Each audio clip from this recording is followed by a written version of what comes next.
So for years, we have been stimulating the body with light. That's how these patches work. We gently stimulate the body with light and we produce these amazing effects. But what if we could take light inside of our body? What if there was a way we could create a technology that would release light from within? Today, you're going to see that technology. First 20 years have all been about LifeWave technology and patches. Now we are going to expand on that. Instead of just stimulating the body with light, we are going to explore an entirely new generation of light therapy technology. So, what benefits could we expect to see from this? First thing is, this technology is an entirely new way to elevate NAD. So at least some of you know that, what that is. So NAD is a key molecule involved in age reversal, and it is an energy-carrying molecule within the cell. If we can elevate NAD, we can turn on energy production, we can reset genes to a more youthful state. The next thing that we find with this technology is that we can support healthy levels of human growth hormone, keeping us young and healthy. We can regain and build new strength, stamina, and muscle with this. And the results are really shocking about how quickly this happens. When we're ramping up energy production, we are supporting the natural healing process. And you're going to see that one of the things that we can do with this is turn on the production of collagen. And ultimately, we will use this technology to stay younger longer.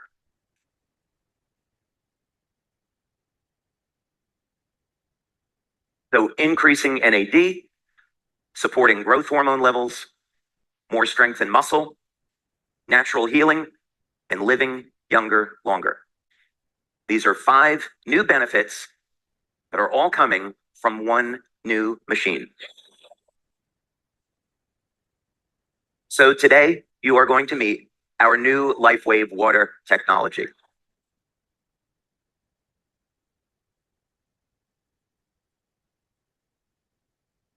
There is a lot of information that we're going to present. I'm going to go through some of this very quickly. So if you want to take pictures, feel free to do that. So how do we go about and create an entirely new technology surrounding water? There have been structured water products that have already been on the market for many years. We can add different types of minerals to water. We can change the surface tension of water. Is there anything else new that we could do that would be meaningful? Well, let's take a look and start at the very beginning and talk about composition of matter. So this is the periodic table. Each of the elements, you can think of it as a building block. So this is what we have to work with in the spectra of creating new materials. Let's start with something very simple. Let's start with tin. Tin is a relatively simple element. It's used in electronics, and pretty much everything that someone who is a chemist or a physicist would want to know about tin is already well known. We take tin and we combine it with oxygen in the presence of heat, and we get a tin oxide. Nothing entirely remarkable about this. It's extremely well known. But we created a device in our lab. I have multiple patents on this now.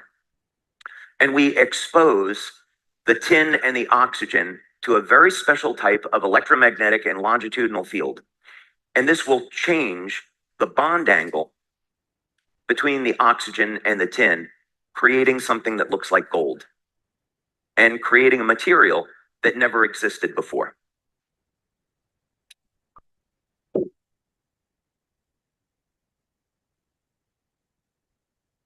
And here's the really interesting part. By changing the frequencies or changing the wavelengths of light that we work with, we can change the bond angle. Now, when you have light reflecting off of a surface, that's how you're going to get color.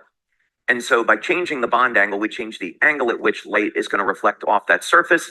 And as a result, we can change the color. So we've made these metals that look like gold, orange, red, blue, purple, just by changing and manipulating the matter with frequencies of energy. When we are going to run these tests, how do we know that this material never existed before? Well, quite simply, we hired a laboratory. We used a technique called X-ray diffraction. We sent the material out, and it came back, as you can see here, unknown phase. So they compared this material to 60,000 other materials and found out that it had never existed before. And you can see a peak on the left that's showing that it's novel and unique. And then here is a laboratory report. No tin or tin oxide reference patterns matched this phase. So a unique novel material. Okay. So here's the important thing is that these experiments showed that we could manipulate matter with energy.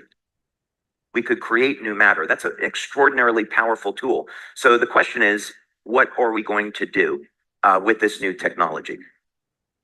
What frequencies would we use and why? That's a pretty good question. We should have a mathematical model for this. My dad is a music teacher, so I grew up around music.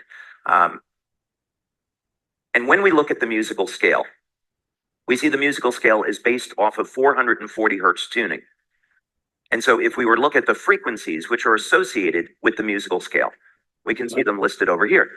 And you'll notice immediately this is a little bit unusual, right? Why do we have all of these odd numbers? It looks very, very random. And we see that this musical scale came in 1834 from the German natural scientists. Seems kind of unusual that they would create this 440 hertz tuning. Well, is there a way that we could mathematically extrapolate what musical tuning should be based on? So let's do this. We take a chart, and on the vertical column, we're going to put the number 2, horizontal column, we're going to take the number 3. And all we're going to do is we're going to double the numbers on the vertical column, and we're going to triple the numbers over on the horizontal column. And then we're going to take the product of each. So in other words, 2 times 3 is 6, 4 times 3 is 12, and so forth. And we continue to fill out these columns this way. Okay. Now, as we're creating this chart, we get to the number 432. So 432 is very close to 440. So let's see if we could create a musical scale based on 432 hertz instead of 440 hertz. Thank you. Wasn't my idea, but appreciate it anyway. Now, here's another thing that's very interesting. I have a friend, Terry McGrath, who is a physicist, and he has a patent called the physical quantum atomic model of the atom. And in that model, an atom, you never heard of that before? Am I the only one that did the homework? My goodness. Okay. So 108 is the number of resonant nodes within an atom. So this starts to make sense. In other words, if you want to affect matter, you should have a model that allows for manipulating the atom with resonance. And that would be based on 108 hertz or 108 nodes within the atom. And we fill it out based on the frequencies that are in each column. So in other words, when you take the vertical column based on 2 or the horizontal row based on 3, and then you multiply that and get the product, what you end up with, each column represents a different musical note. And everything fits perfectly. And of course, in music, we have a note A at 432. If we go up an octave, the next frequency is 864. Or, of course, we can take any harmonic of that. So it could be 108, 256, 432, 864, and so forth. We're temnothorax ants. Temnothorax ants, they get infected with a parasite. And as a result, it alters their gene expression. So they overexpress cytochrome C oxidase. And as a result, mitochondrial function gets upregulated. They end up producing more ATP. And in the process, they live 5 to 6 times longer than normal. So could we apply this technology? So here was the control group. We took a gel and a growth media that's used for cultivating ants, and we populated the media with ants. So they went to work producing tunnels. Then we took our treatment group and we exposed them to this energy field. And that's what happened.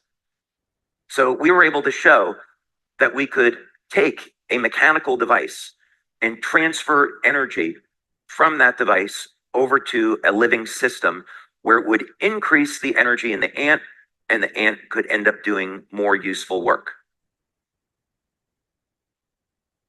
So this is very key, because what we know from other experiments is that if you can increase the amount of energy that's available in a living system, gene expression changes to a more youthful state.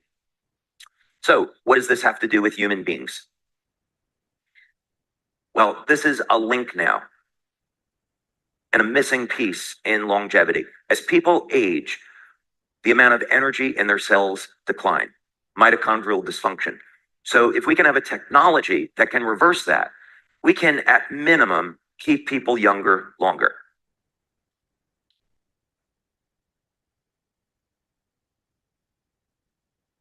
The next model that we went to was working with lobsters. And as it turned out, the technology that you're going to see today is based off of how lobsters completely defy the aging process. Now, I have another confession to make. When we first built this equipment in our lab, I have a lot of really talented engineers that I work with, and we were setting all of this up and going through all these trials, and we got the first drops of this new water coming out of the machine. I said, I've done it. I've created lobster water. And so I was telling Meredith about this, and I was talking to Wayne about this. And I said, guys, this is incredible. We have this new technology. I call it lobster water. It's going to revolutionize health. And Meredith said, question, is it too late to change the name? Needless to say, your product will not be called lobster water. But it is the key to bringing light into the body. If we seriously want to take on this subject of human aging, and we want to look at, is it biologically possible to stop aging and hopefully someday reverse it? Is there any evidence that this could possibly exist? Well, what's so interesting is that when we go back to 2018, when we had the start of the release of X39, we knew that this was going to mobilize stem cells in the body, that this was going to support natural healing. It's going to turn on energy production, help to regulate inflammation in the body, support overall natural healing. We started to see testimonials where it looked like people were becoming younger. Here was one example. One person likes that.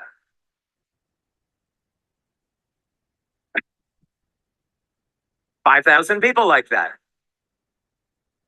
So we started to see this evidence that as people began using X39, they showed physical signs of becoming younger. And in some cases, the results were dramatic. It certainly wasn't that case with everyone. I wish it was, but it wasn't that case with everyone. But we did have dramatic testimonials like this. So the question is, what's going on here? What can we learn? And can we come up with technology to apply this to everyone? Because it certainly looks like it's possible to at least reverse part of the aging process. And certainly copper peptide will do that. So let's take a look through the literature. And this is fascinating. I've used this example before, but it's worth emphasizing again. Oxytocin. Oxytocin is the hormone that we associate with love. It's the hormone that's released when a woman gives birth, so it allows for bonding between, I was going to say a woman. Is that okay to say these days? I think it's okay, right? Yeah. I'm going to say it anyway because I know there's men and women. And a woman is a woman. Okay? As a matter of fact, I think you should elect me to the Supreme Court because I can say what a woman is. Okay. All right. Anyway. So that's how it works. Now, here's the really interesting thing, though, about oxytocin, is that if we take old muscle tissue and we expose it to oxytocin, it will have a rejuvenation effect on that muscle tissue. So the muscle fibers begin to look like and resemble young, healthy tissue. So this can't happen unless we're having an effect on the genes. Now, we can understand this from the perspective of biochemistry. So when we're in a state of love, there's a state of reduced stress, anxiety, the body's calm, we're conserving antioxidants, there's less inflammation in the body. And ultimately, when we're not in a chronic state of inflammation, that means we're protecting our DNA.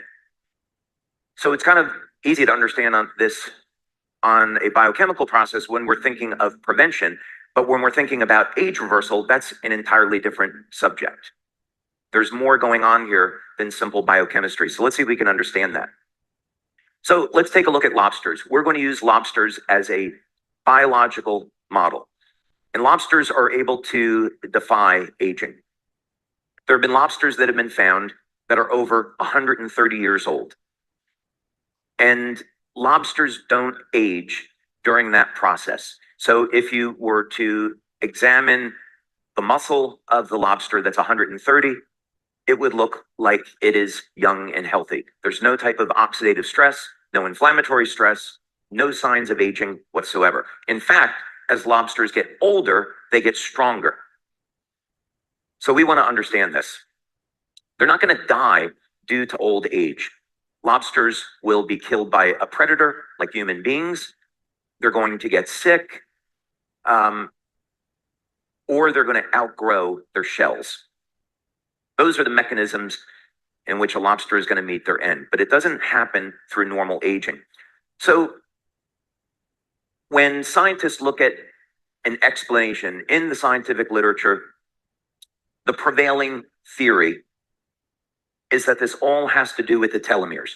Excuse me. So this is based on telomere biology, meaning that telomeres are the rods on the end of chromosomes, and they're going to control the number of cell divisions. So as we age, as human beings age, these telomere rods get shorter and shorter until finally we're in our 70s and our cells can no longer multiply and divide. In lobsters, that process never happens.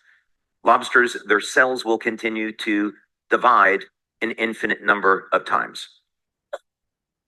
So of course, humans have these telomeres, and one of the searches today in telomere biology is to look for either a drug or a naturally occurring material that can keep the telomeres lengthened. So all that information is true. However, what we found in our research is that this was not the whole story. It was part of the story, but it doesn't explain everything. So what if there's more going on here? Let's see what we can learn. What if there is some natural living code that's responsible for the lobster's immortality? We already know that everything in the body is controlled by light. It's the way we were created, it's the way we were designed, and it's very easy to prove scientifically. The electromagnetic systems in the body, the electrical systems in the body control the biochemistry. So there must be a way to tap into this. How are the lobsters using their energy fields to prevent aging? That's what we want to know. So since we are in the business of treating the body with light, a valuable tool is spectrophotometry. Spectrophotometry is going to measure the energy that is absorbed or reflected or emitted by a material. And depending on the device, this will happen in the UV, visible, or the IR spectra. So we get our light source, it goes through a lens to help focus this, we get a spectra of light, and then we look to see when we're testing a material, how that material responds to these different wavelengths of light. So another question is, if we're going to look for the secret of longevity in a lobster, where are we going to look?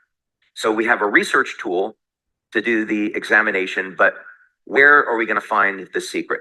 Well, we can look to the Bible, because the Bible is going to contain incredible information. We go to the book of Genesis, and we go to the story of Noah. So there's evil upon the earth. And we could probably learn from this lesson today. There's evil upon the earth. God regrets creating human beings and wants to wipe everything out and start over. But he finds that Noah is righteous. And Noah is the one good man and his family on the planet. So Noah and his family are going to be saved. So we all know the story. So what's interesting here is how human lifespan changes in the Bible. As a matter of fact, there is a statistical analysis on this, which shows that if you take the ages of people in the Bible as it's represented through these generations, that it forms a statistically significant decay curve. In other words, those ages were not in the Bible as a random number. They're an accurate representation of exactly what happened. And so what can we learn from this? Well, God says to Noah, okay, now you can go and eat the flesh of animals. So presumably, before the flood, people were vegans. We're eating fruits and vegetables. But now we're going to go ahead and eat the flesh of animals, but don't eat the blood, because the life is in the blood. So what if we were to take that literally? What if there was something in blood that hadn't been discovered? We all know what blood is meant to do, but maybe there's something else there that's been overlooked. So let's take a look. For lobster blood, there's a number of different varieties. And we turn to this scientist that's an expert, Robert Baer. And he's been studying lobsters his entire life. And we had a very interesting conversation with him. And one of the things that came out of this was that lobster hemolymph was being used as a treatment for COVID-19. And lobster blood is based on copper, of course. So what's hemocyanin? Hemocyanin is a copper-containing protein. So lobsters are the Vulcans on this planet. For all you Star Trek fans, so happy we got some Star Trek fans here today. Okay, a lot of Star Trek fans, all right. So, of course, we can't help but notice that in human beings, GHK is bound to copper, and that will reset about 1/3 of the human genome to a younger state. So I think it's fair to say, would a similar mechanism be going on in lobsters? Does the copper content have anything to do with the longevity? So we could look there. And what's the connection? So we pull up this research study that's done by Professor Joseph Kunkel. That's a big lobster. I'm not sure if it's just coming out of a broiler, though. I think it's alive, but I'm not sure. That would feed a lot of people. And here's what the spectrophotometry chart is going to look like on this. And I started to notice when I looked at this data that there were these peaks that were going on at 550 nanometers and 400 nanometers. So the visible spectra is between 400 and 700 nanometers. Anything under 400 is up in the UV range. Below 700 is in the infrared range. And you can see that there's these interesting effects that occur where these three different samples intersect between 700, 710 nanometers, and 525 nanometers. Okay, I know this is getting technically boring, but there's a reason why we want to go through this. So a moment ago, we were talking about musical scale and 432 hertz. So we did these experiments and we showed that if we put music essentially into these electromagnetic coils, that we could accelerate the way that people healed. What does this have to do with wavelengths of light and lobster blood? Is there any possible connection? So the immediate thing that we notice is that if we start with a 432 based tuning, and then we double the number, we're going up in octaves. So here's what I did. I took 432 and you continue to double it. And you can also put this into a online calculator for converting frequency over to wavelength. So there's a number of ways to make this calculation, but basically you can convert a musical note over to a wavelength of light. So that's what I did here.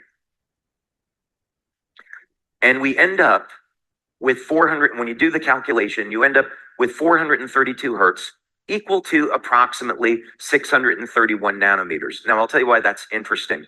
It's interesting because in the scientific literature, 630 nanometer light is one of the wavelengths of light that's used to turn on mitochondrial function. And 440 hertz is not. All musical instruments should be tuned to 432 hertz. because it is harmonic with the human body. It actually promotes energy and healing. Alternatively, we can use 630 nanometer light to turn on mitochondrial function. But we're still going to, if we do that, we're still going to be stimulating the outside of the body. And the patches are still superior in this sense because we can turn on specific peptides in the body that you can't with normal light. But this is a very powerful piece of information. So let's take a look at this. So we go back to our lobster data, and now we have 550 nanometers is one wavelength of light that's coming off of lobster blood. 630 nanometers, we took that number based off of 432 hertz tuning because that's what we were using in our experiments. And my hypothesis was that 630 nanometer light is in the lobster. We just didn't detect it in the lobster blood. So I had that hypothesis. And then the other wavelength of light was somewhere on the chart, would be somewhere between 700 and 709 nanometers, roughly. Those are the wavelengths we're working with. So this was my first invention that came off this process. I call it a biophotonic reflector and ended up getting several patents on this. And if you look inside this device, you'll see that we have a series of optical filters, very high precision optical filters, along with an optical grade mirror. So essentially, we take the light, the naturally occurring biophoton emissions from the human body, they pass through the filters, hit the mirror, and then come back to the human body, but only specific wavelengths of light stimulate the surface of the skin. So that was the idea behind this. Let's see if we could treat the surface of the skin with the same wavelengths of light that are responsible for keeping lobsters young. Did that make sense? Okay, that was the objective. We got 2 to 3 years of age reversal in 10 minutes. And the way we measured this was through looking at the cell capacitance, the size of the cells. So a measure of how cells age is in their size. As we age, the cells will begin to shrink. And the electrical charge of the cell will start to become smaller. It's one of the mechanisms that's not well known about how a healthy cell goes and becomes cancerous tissue, and how ultimately cancer can be treated naturally. But that's a different subject. So we can correlate aging to the electrical charge around the cell. So when you use this device, the cells expand, cells become younger, but it's almost too rapid. So we wanted to look for other methods here. Now let's go back to this idea that we can use technology to create new forms of matter. Maybe we could take some of those experiments that we did and apply it to this new knowledge that we have. If we were going to create new matter, what would we do? Hydrogen, as it turns out, has a metallic state. So of course, we're familiar with hydrogen and water, but if we just take hydrogen, of course, it's a gas. We can compress hydrogen and turn it into a liquid. And of course, that's a cryogenic material. But what's not well known is that hydrogen can actually exist as a metal. So if we go back to these experiments and we say, okay, we took different types of metal. We took bismuth, copper, tin, aluminum, antimony. We put them into the presence of oxygen, exposed them to light and these electromagnetic fields, and we created new matter. What if we could take water and we could break it into hydrogen and oxygen, treat hydrogen like a metal, recombine the hydrogen and oxygen in the presence of a catalyst using a specific type of energy, and reassemble it into a new form of water that never existed before? That was the hypothesis. So if we could achieve this, what it would literally mean is that if we could do it, we could create a new type of water that had photons of light embedded into the bonds of the water, so that when you drank the water, it would release that light into the body. That was the goal here. And that's how we got from where we started to where we are now in this presentation. So I built this machine that was it was a great Tony Stark moment for me. It was maybe about 3 feet wide and about 9 feet long. And we started getting drops of water coming out of this thing. And it was incredible to see it for the first time. But it was so slow, it was so painful. But we did it. So everyone knows what ice looks like. Here's a beaker of distilled water where we freeze it. Now what we're going to do is we're going to take this new water and we're going to do the same thing. We're going to freeze it. So why do we want to freeze it? Well, it's a phase change. Another hypothesis here is that as water goes from being a liquid to a solid, in chemistry, that's a phase change. So can we see whether or not the light in the water is going to be released when the water changes state? Because that would represent a change in the bond angle. So it would make sense to me that the light would be released during that process. And that would be a really great thing because it would mean that once the water gets into the body, the water will phase change and release the light. So let's see what happens. We started freezing it and we started to notice these highly coherent threads of water crystals. So this was important because we know that if you were to have a structured water, the water is highly organized. So we start to see some evidence here. And sorry, I'd skipped ahead one. Okay, now we're good. When the water freezes completely, really interesting things happen. We get a vortex funnel that occurs at the center of the beaker. And of course, we associate vortexes with natural energy and living systems. If you look at the beaker from underneath, again, you can see this implosion that occurs as the water crystals move towards the center as compared to the control. As you change the wavelengths of light that we use to treat the water, different shapes start to appear, living shapes start to appear. In some samples, they resemble an egg. And what do we think about eggs? Eggs are life. And depending on the type of water that we use and the treatment and the amount of treatment time, we get an increase in the density of the number of water threads. So what this means is that we can control how much light is in the water through the settings. You probably would like to see this now, right? Okay, we're going to watch now a time-lapse video that we took. What we did in our lab was we took a freezer. Okay, we're going to play it, so just watch it. We have our freezer, and it has a glass front. We have a time-lapse camera. So you're seeing this water sample being frozen over a period of about 4 or 5 hours. So normal ice on the left, and there's our nice vortex funnel and implosion of water on the right. Okay, what do you think? And then sometimes really weird things will happen when we're playing with the settings on the machine. Sometimes we will get these pylons that will rise out of the water, and we get all different types of shapes. My daughter Kelly, who's in our lab, this is her project. She's done a phenomenal job on these experiments, and she calls this a strawberry. So she's making strawberries out of ice in the lab. So now that we have created a new form of water, the question is, and by the way, this is patented already. This was a very quick patent for us. So we'll have just filed another 4 patents on this. We'll have over 20 patents on this technology by the time we're done.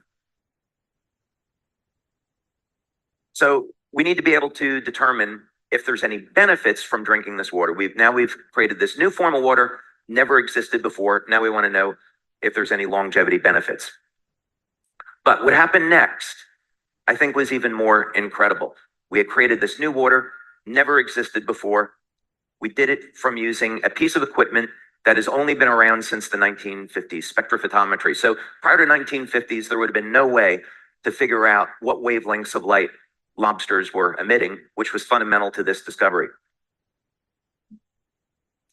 What I found, though, what I didn't expect, is that the same codes, the same living codes that I used to create this technology were found in a book from 5,000 years ago. The key to this discovery was already in the Bible. And if we're going to look in the Bible, let's start right in the beginning. In the beginning, God created the heaven and the earth. So, what information could possibly be there where we could learn something new that isn't already self-evident? Well, there is, as it turns out, more information there in this one simple sentence than we might normally think. So let's look at it. First of all, in the beginning, we can think of this as representing the concept of time, past, present, future. God created the heaven. Well, heaven is kind of everything around us. That's space, length, width, and height. And the earth, that represents matter, solid, liquid, gas, plasma. So here in this first sentence, we have the very foundation of everything around us. And actually, this is quite consistent with how we might think of the start of everything. So in other words, God is outside of normal space and time. There's this event called the Big Bang. That's how everything really began. And then all matter and everything around us came from that. And in this one sentence, all those concepts are there. But let's dig a little bit further. So we're going to look at the book of Genesis in the Hebrew, because we can convert Hebrew over to a numerical code. We can convert the letters over into numbers, and we can convert the words over into numbers. So if we were to look at, in the beginning, God created the heaven and earth, in Hebrew, this is what we would see. And we see something very interesting. There's 7 words here, and there's going to be 3 words to the left of center, 3 words to the right of center. That center word can't really be translated into English, not completely. So we have 5 letters to the left and right of center, and the second words have 3 letters. Okay, that's a little interesting. Let's take a look at this another way and use the numerical values. First, let's go back one slide, because actually there was something here I wanted to show you that wasn't here. We can look at this as being a ratio. 3 words out of 7, or 7 words and then 3. 3, 7, 7, 3. Those numbers mirror one another. Oops. Try that again. Okay. So we're going to convert these letters and words over into numbers now, and this is what it's going to look like. So far, they just look like numbers and nothing really much more about that. Oh, there's our 3773. My mistake. Okay, so we got these 7 words total, 3 on the left, 3 on the right. Now, let's just start someplace and let's add all of these numbers together. We come up with 2,701. Okay, so far, nothing really remarkable about that. Apparently, however, 2007-1 is 37 times 73. 3773.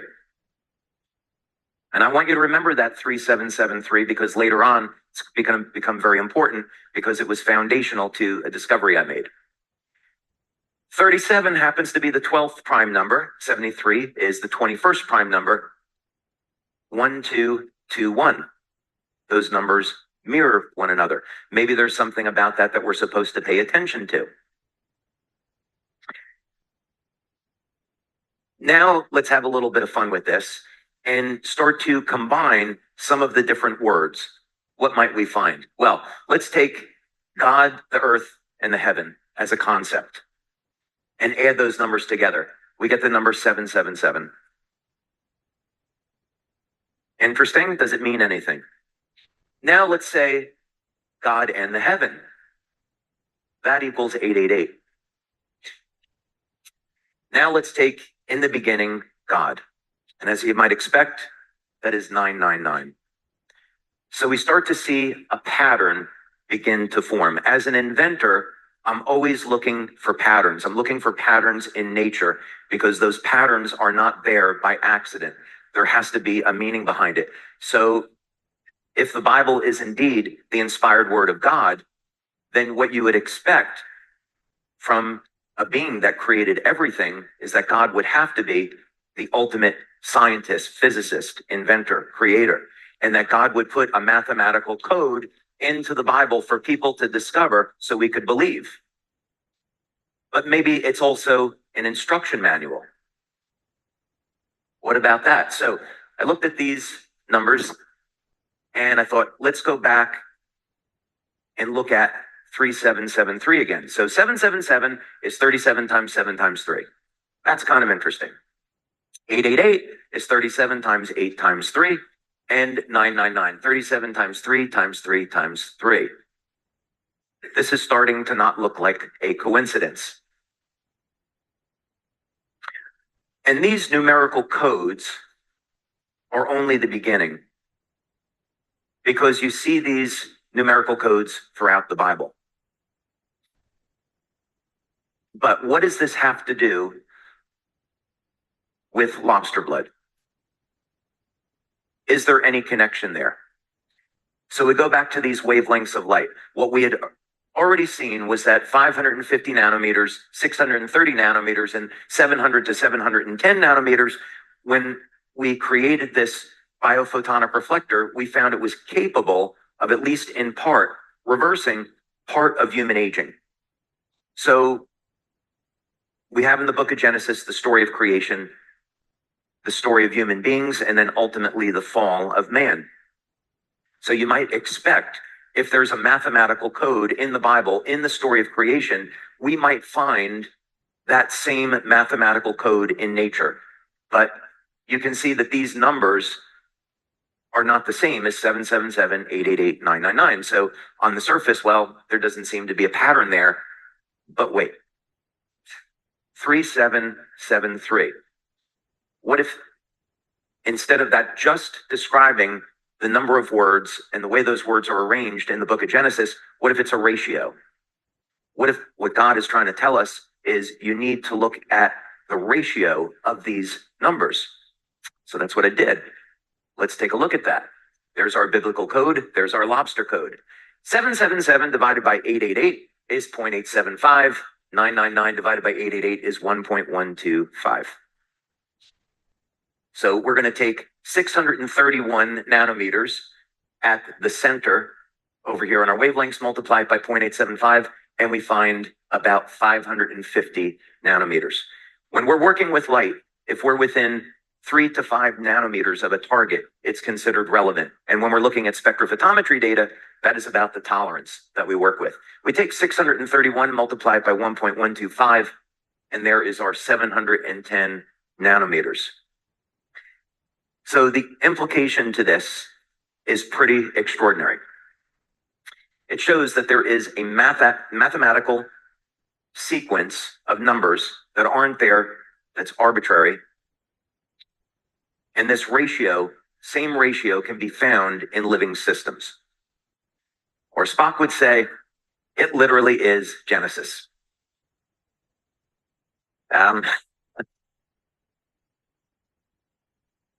Okay. What movie was that from? Anybody know? Star Trek what? Which Star Trek movie? 1, 2, 3, 4, 5, 6. Star Trek 2. Come on. I know my friend Matt over here knows the answer. He's just not saying anything. Okay. So what does this all mean? Well, I think in simple terms, we can say that the Bible is a historical document. If you were to speak with a Hebraist, they would say it's definitely a historical account. It's written as a historical account of things that actually occurred. So it means as that reference, we can learn from it. But because we can convert the words over into numbers, we can look for patterns there and we can learn from them. And this is all just the beginning. They're not there by accident. So it is, to me, evidence that the Bible is the inspired word of God.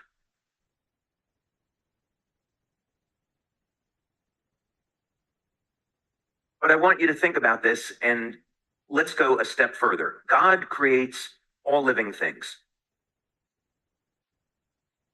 Then these codes, they show up in nature.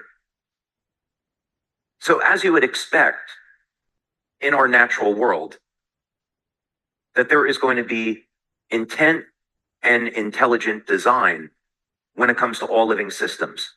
So as you saw in the video, we even have molecular motors. molecular machinery that is in our body, things that are highly complex that 100, 200 years ago was never even expected to have existed, but it does exist. And we can use this information to create new technology that never existed before. And we're really just getting started with this. So God creates all things. And like an artist, God signs his fingerprint in nature, leaving it there for us to find. So this is incredibly exciting to me because it means that when the Bible was written thousands of years ago, they didn't have modern technology like spectrophotometry, where they could analyze lobster blood and then say, okay, we're going to write the book of Genesis so it lines up with lobster blood, right? That didn't happen. God creates all living things, and this pattern is in our very DNA. It's the makeup of who we are.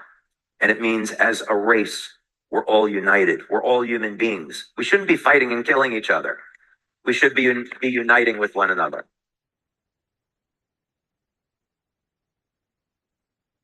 Now, there's something else that goes with this. As you might expect, I looked other places in the Bible, and the next one that I went to was the tree of life. So I'm going to be talking about this more. I'm actually running a little bit ahead, which is great. I have a little bit more time to talk about this today, which I wasn't expecting. So I'll tell you about the story of the tree of life, right? Well, you'll all know the story. That's not what I mean. So the tree of life, we know that when there's the fall of man, certainly not going to blame women, not here. We all know what happened. But there's the fall of man. And what God says is, okay, we have to separate now human beings from the tree of life. And so you could say then in the beginning that human beings were designed to be immortal, that we were never designed to age. And so there was a mechanism that existed on this planet to prevent us from aging. Just like lobsters never age, planaria, hydractinia, tardigrade, these living systems. And by the way, did you notice that these living systems live in water? And they're found in seawater. So there has to be a connection there. So if a mechanism was put onto our planet to prevent human beings from aging, and it was this thing called the tree of life, is we obviously don't have this here today where we can look at it and examine it scientifically. But what we do have is the mathematical code in the story of the tree of life. So I looked at that code and I distilled that code down into a number. And that number, when I looked into the scientific literature, was a wavelength of light that stimulated the production of telomerase. And when I looked at the compound that was responsible for that, I found it in lobsters. It all comes together. It's not good to hold on to a belief so strongly in science where you're not open to seeing new information. There's always new things that are being learned, and we should be open to exploring these things, even if it flies in the face of what's long been established as scientific fact. That's the way we're going to explore and learn new things and expand. So let's take a look at this now. Previously, people might have thought, well, okay, light therapy is all about stimulating the body with light with some type of device. In our cases, it's with patches. But this idea that you could actually release light inside of the body and embed water, which goes everywhere, with light. This is an entirely new concept. And undoubtedly, there's going to be some skeptics that will say, no, that can't be possible. But we've actually proven that this is what's going on here. So we have a total of 7 human clinical studies now, and we've completed 4. The 5th one will be completed, I hope, this month. And then we have another 2 that are in process. So we took the initial study that we did and learned an enormous amount of information from it. And then from there, we began to modify the study to see what else that we could learn. So in the first study that we did with this light water, do you guys like the name light water better than lobster water? Okay. All right. So the first study what we wanted to do was cast a huge net. And we essentially wanted to find out, well, what's going on in the blood, in the urine, what's going on in the bioelectrical system in the body. Normally, when you do studies, you cast this big net the first time, and then there's little pieces of gems that come out. You don't expect that everything is going to work correctly. You're going to expect to learn one or two pieces of information and then refine the study and kind of go from there. In this case, that's not what happened. We did a blood study in this first study with dark field and bright field microscopy. That showed changes immediately after consuming this water. We did a urine test, and the urine test was to look at changes in the metabolism. I'm going to show you some of that data today. And the metabolism data was simply to look at what rate are amino acids being metabolized and used in the body. If we want to have a technology that's going to upregulate mitochondrial function, alter gene expression, it's going to increase the rate at which we heal, we would expect to find that in metabolic data, in urine testing. So we did that, and we did find that. We had people connected to a physio suite. We looked at their heart rate, the heart rate variability. We looked at EEG. We saw changes there. We had people sitting in front of an infrared camera. And we had people drink this water. Now, what we were looking for was to see if people were in pain, and you can see the inflammation on the infrared, if drinking the water would get rid of their pain. What we didn't expect to find is that when people drank the water, we would see light coming out of their throat. And this showed up in some people on the infrared. Now, when we have a new product, of course, we want to see how long is it going to take for people to respond to the product. So most of you are probably pretty happy that people respond to X39 in the first 24 hours, right? Yes, or thought you'd be happy about that. Okay. In this study, and bear in mind, X39 is our flagship product. So the idea here is that we can have a technology not only to stimulate the skin with light, but now to take light in the body, and the two are working in harmony. So could we see that people's results with X39 would even be faster than 24 hours? Well, we had one person in the study. We had in these 4 studies about 80 people.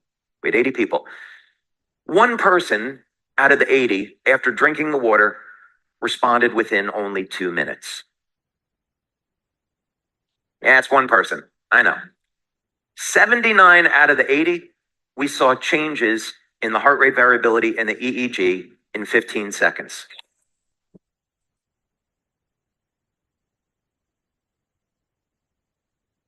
So we were very excited about that. So let's take a look at this now. And we want to see what happened in the urine data. So we got statistical significance, and actually Dr. Caitlin Connor just sent an email 2 days ago saying on the new study that they just did, they got statistical significance on that. So it reaffirms the data that I'm about to show you here, and we actually learned some new things. So the first amino acid, and I want you to look at this from the perspective of looking at a pattern that's forming, because that's exactly what happened here. Each one of these amino acids that gets upregulated in the body is a sign that that amino acid is being used, but what is it telling us about exactly what's going on? So the first one is sarcosine. And sarcosine, it shares properties with glycine. And what's interesting is that it's used to improve cognition. So when you drink this water, one of the effects that people report is a rush of energy up into their heads. That's sarcosine being metabolized and turning on the brain. And if you think about this another way, bioelectrically, if we're releasing light into the body, the big users of electricity in the body are the heart and the brain. The heart and the brain have massive electrical fields. So you could look at it another way. What happens is you drink the water, the light increases the electrical field and electromagnetic field around the heart and the brain, and this triggers changes in the metabolism, and we see sarcosine being utilized as a symptom of expansion of consciousness and improved brain. So expect to have improved memory, focus, processing in the frontal lobes from drinking this water. Okay, serine is another amino acid that we saw, and interestingly enough, serine is related to cognition. So here we have another pathway. So apparently when you drink this water, it makes your brain work better. What else could be going on here?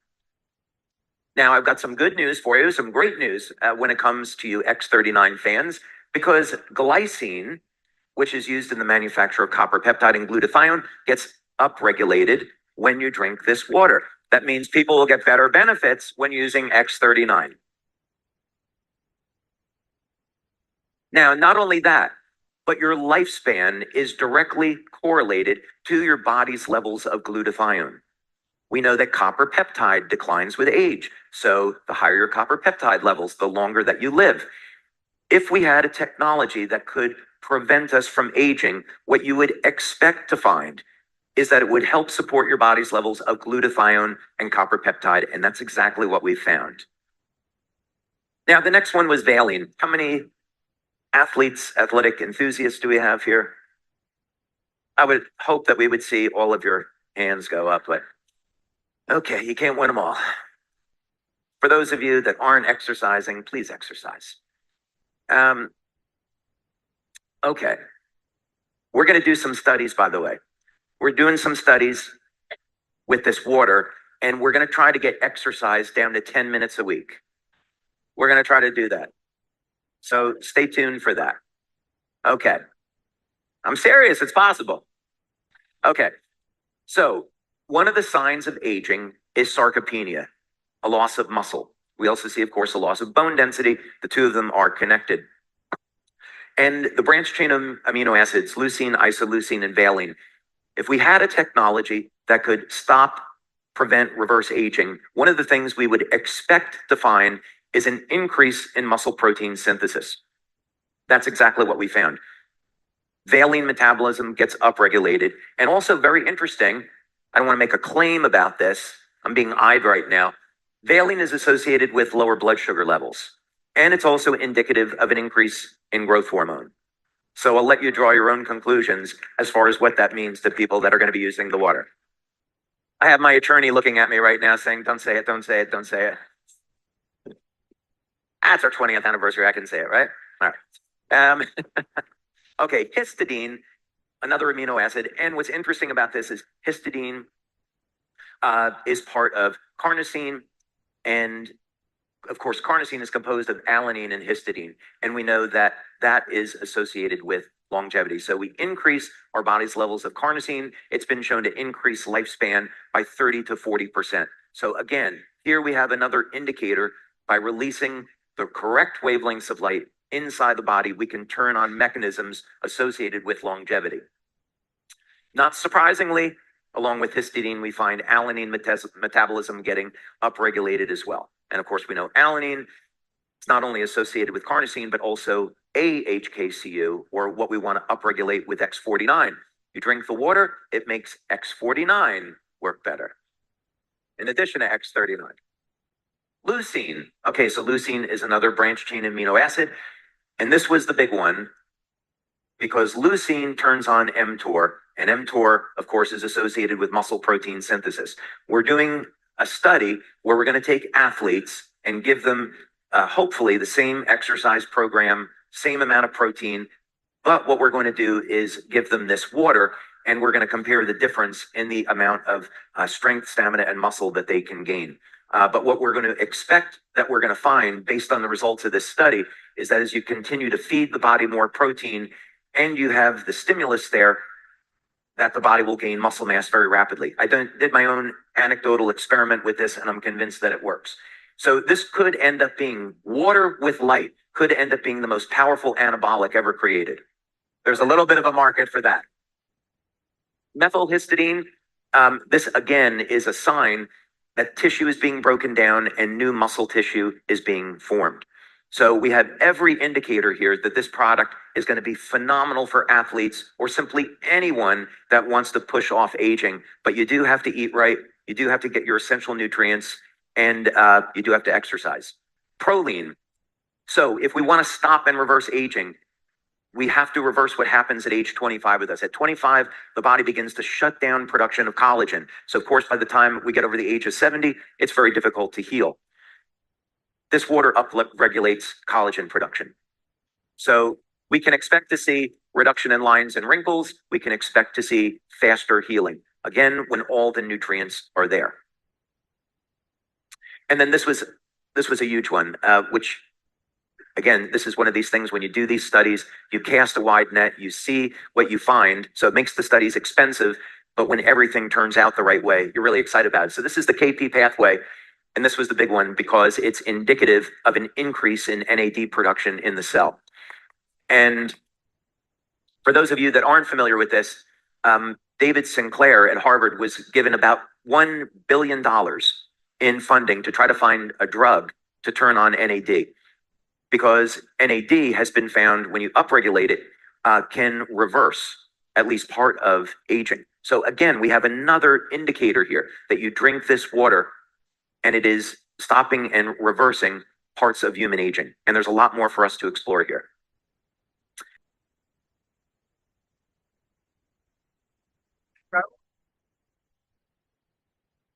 David, the excitement and anticipation around this launch has been coming for a while and is truly incredible. And what's even more incredible are the results that you've seen in the studies and that we've started to hear from people as they've also started to try the water as well. And with this new technology that's really never been seen before, a lot of us, I know I do, have a lot of questions and want to dig in a little bit deeper. We're very eager to learn more. So I get to represent everybody here in the audience and asking you a few additional questions. Just to dig in a little bit deeper, I know we all want as much information on this product as we can. So I'd love to start off with water itself. So why is that such an ideal delivery system for this light technology and for these health benefits? Yeah, so when we make observations of what occurs in the human body over time with aging, we can see fundamentally the amount of water in the body begins to decrease. But we understand that, but do we really understand the impact of what's going on there? We can look at it from a biochemistry perspective in the sense that this will lead to a decline in energy. And so by the age of 50, people start to feel the impact. They'll gain more body weight, lose muscle mass, lose bone density. They're tired and fatigued. All of this stems from initially a reduction in water. A reason for this that I think is overlooked is the mechanism is that as the cells begin to shrink, the electrical charge around the cell begins to decline. So we think of, let's say, going from a basketball going down to a baseball. Not quite like that, but you can visualize it. So around the outside and the inside of the cell, you have electrolytes that maintain an electrical charge. And when the cells divide, and this is the part that's overlooked, when the cells divide, that electrical charge is shunted to the DNA and is used to drive, it creates an electromagnetic pulse, and it's used to drive a DNA replication. So through the aging process, when the charge around the cell membrane declines, there's less energy to transfer over to the DNA, and gene expression is going to change.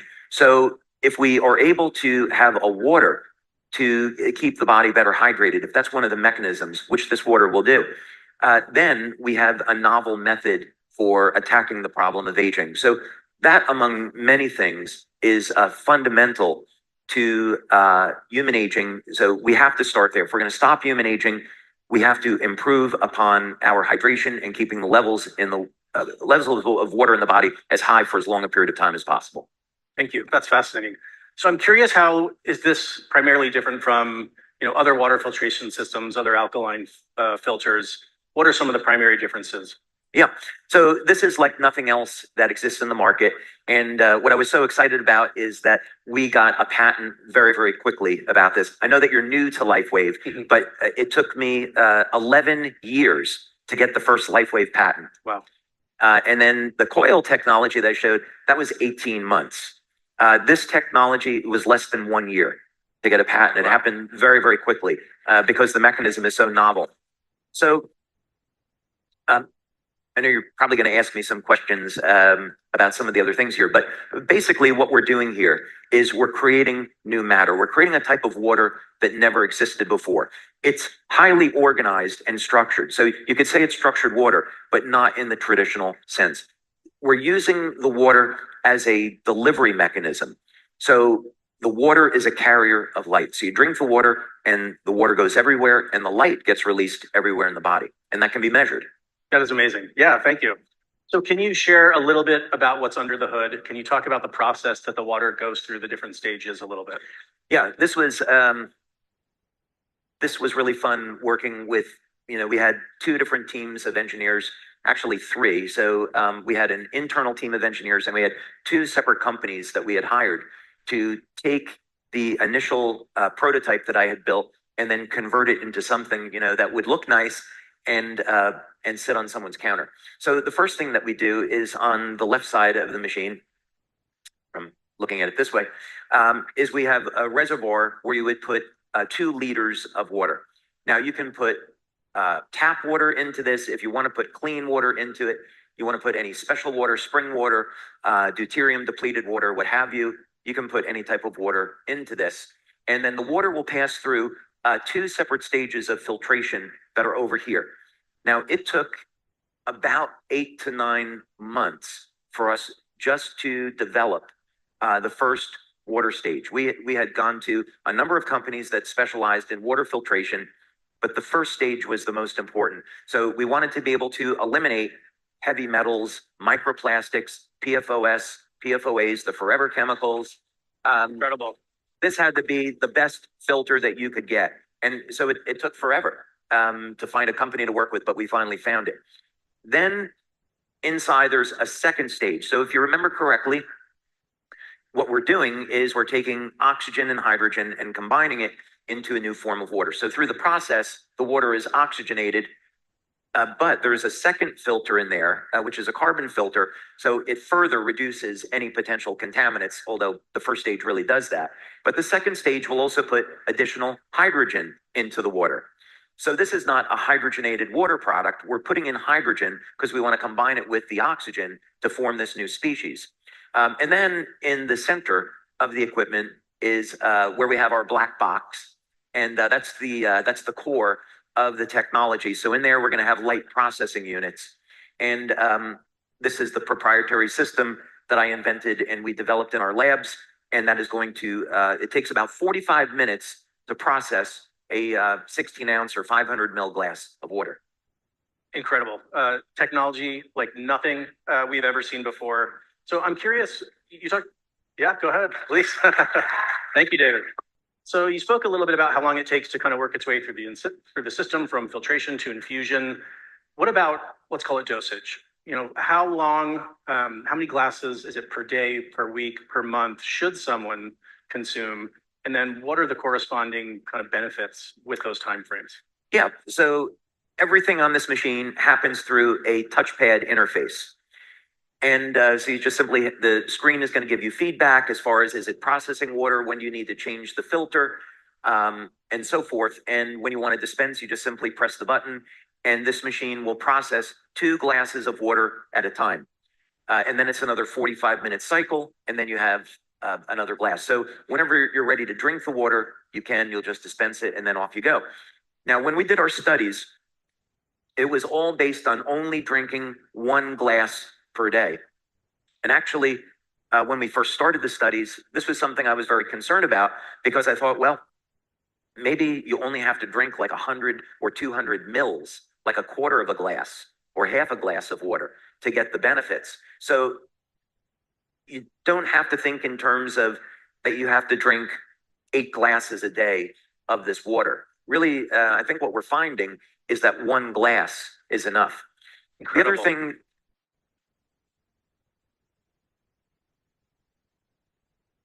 The other thing to keep in mind is that the water is going to upregulate your use of nutrition. So it's going to regulate your need for vitamins, minerals, amino acids. So if you really want to get essential fatty acids, so you want to get the best benefits of this water, you want to be having a healthy diet and maybe even supplement. and maybe even have a special supplement that's designed to work with this water machine. I'm excited to learn more about that. Absolutely. So I know, we start to feel the benefits so quickly. What about over time? Is there a compounding effect that if someone takes it over weeks and months, that, it has even this kind of optimization effect with that?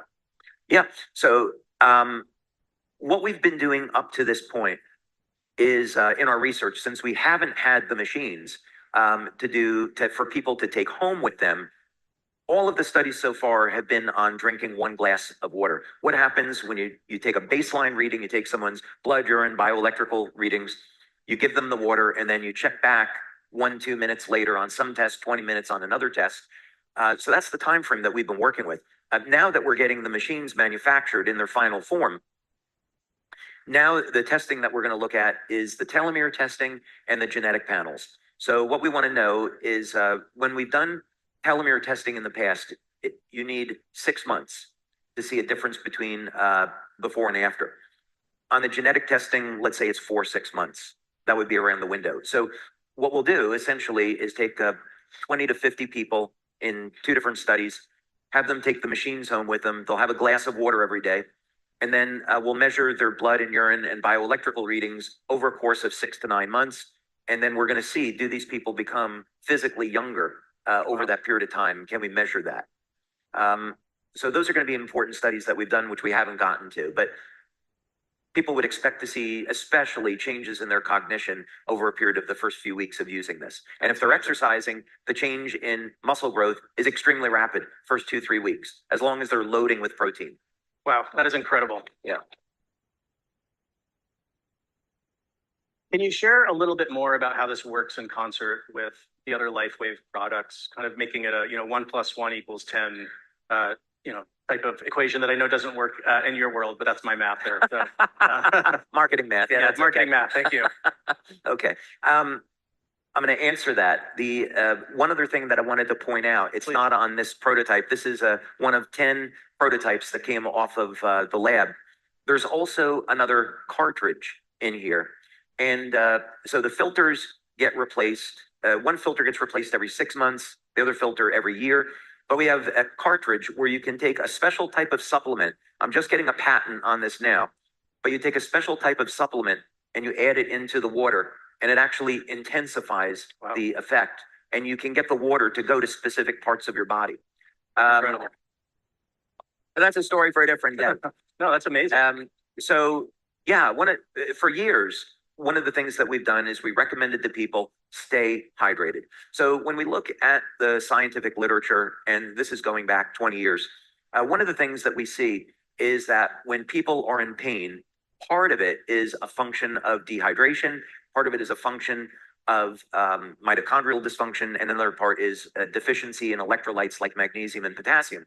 So one of the things that our LifeWave community would do is they would give people a glass of water before applying patches. And what we would find is that the demos they were doing on pain relief would improve in people that were dehydrated. Now, you don't have to do that because we find over 90% of the people that use the patches, they get pain relief.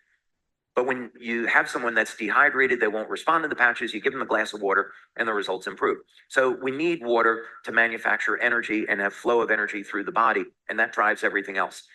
When you have a water that itself contains energy, it's a game changer because it makes every other patch we have work better. It's like a turbocharger for the patches. That's amazing. Say that. Yeah, I love how it works so perfectly with all of the other products and actually maximizes the benefit. I think that's incredible. So what are the benefits that you're most excited about? I know you went into some of the muscle loss, cognitive, anti-aging. What are some of the ones that you're most excited about? Have you ever seen an Italian age? When I was growing up, I'm half German, half Italian. There's some Irish in there somewhere. And I had all of these old Italian relatives, and all of them became overweight. My grandfather developed diabetes, Parkinson's disease, and it was a horrible thing to watch. So I think that's part of the thing that's inspired me and driven me to want to stop human aging. So I think the thing that's most exciting to me about this is that our research is showing that this is a legitimate path to stopping human aging. Every other benefit that you would want as a human being stems from that. Incredible. So speaking of the other benefits, what might determine whether someone experiences one benefit over another? Does it have to do with maybe deficiencies, or other aspects of lifestyle? What might determine whether someone's going to feel, it's more energy or the cognitive impacts or some of these others? Yeah, I mean, some of the benefits are going to be universal, and then other benefits will depend on a person's age. Are they taking any type of pharmaceutical drugs that are generally impairing their health? Do they have a pre-existing medical condition? What is their diet like? Just the same rules would apply as what we would say. Well, what experience are you going to have with the patches? Sure. So it would be the same type of thing. So it would really be an opportunity for people to take a look at their life and say, okay, well, maybe it's time to clean up my diet. Maybe I should supplement in some places where I might be deficient. I should start an exercise program, or at least, walk regularly, get my body moving, get proper sleep. All of these things are going to support our overall health. So when we add a technology like this, we can expect the best benefits. Absolutely. And I love that. Yeah, go ahead. I love what you just said. It seems like this is a catalyst on an individual and personal level for us to make other changes as well. We know, we want to optimize the benefits of this product, of the patches, of the others, and that's going to help us then and really motivate us to supplement and exercise and diet. And it has all these lifestyle implications. So we've talked a lot about the overall health benefits, kind of the bio benefits. I'm curious, can you share a little bit about the business benefit, how you see this fitting in the portfolio of all of the other incredible LifeWave products, and how it helps share LifeWave with more people around the world? So this is a statement of LifeWave migrating from being a patch company to a technology company. And this is just the beginning. I think what I would like our community to understand is that this is the first product that's coming out of this technology. And there's other applications for the technology that we haven't talked about today. So this is going to be the embodiment where the wavelengths of light are triggering regenerative mechanisms in the body. But if we could have a technology where we could get light to go in our body and go to different places, what would that potentially mean? If we could have energy that would regenerate the heart or the kidneys or the liver, that would be incredible. We could get different cosmetic benefits from this process. And so, of course, I have a number of applications in mind that I'm not sharing right at the moment. But I think what would be important for all of our partners to know is that we have 7 years of product launches planned based off of this technology. So we're thinking, as business owners, we want to be looking at how can we shelter ourselves from competition? How can we innovate? How can we stay ahead of the competition? How can we continue to expand our money earning potential? And so we're thinking very far out into the future now in our planning on this. And every one of these applications for this technology is cutting edge, and it doesn't exist today. So we're going to continue to have new and innovative things with phenomenal benefits, and you can't get it any other place but LifeWave. Amazing. Well, I'm excited to hear that this is just the beginning of the application of that technology. I'm super excited to get one of these in my home as well after the launch. And David, I just want to thank you for developing this technology, for bringing it to the world, and for allowing us to help share it with everybody. Thank you so much. Thank you, Wayne. Thank you. It's really a pleasure. Thank you very much. Thank you.